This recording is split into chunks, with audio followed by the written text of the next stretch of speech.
ang ating Bombo News Analysis. Ang trahedya sa Cannon Road, Benguet na ikinamatay ni dating DPWH Undersecretary Catalina Cabral ay muling nagbukas ng diskusyon tungkol sa kaligtasan, pananagutan at transparency sa ating pamahalaan. Sa ngayon, malinaw na ang mga otoridad mula sa NBI hanggang PNP at DILG ay nagsasagawa na ng masusing investigasyon upang matukoy ang tunay na nangyari sa naturang insidente.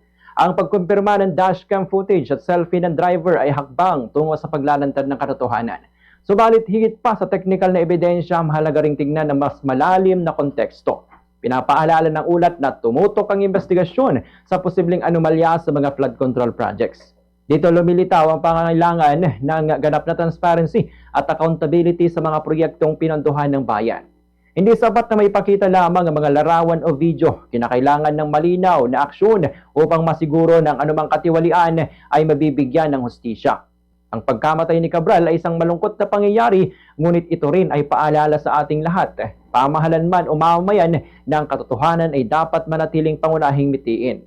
Habang patuloy ang pag-iimbestiga, nararapat lamang na suportahan natin ang patas at masusing proseso. Ang hustisya ay hindi lamang para sa yumaong opisyal, kundi para rin sa taong bayan na may karapatang malaman ng buong katotohanan. Sa huli, ang trahedya sa Cannon Road ay hindi lamang kwento ng isang pagkamatay. Ito ay salamin na pangailangan ng mas matibay na sistema, tamang pamamahala at pananagutan sa bawat proyekto at kilos ng ating mga opisyal. Ang bayan ay nananabik sa kaliwanagan at nararapat lamang na ang hustisya ay maipakita sa pamagitan ng tapat at bukas na investigasyon.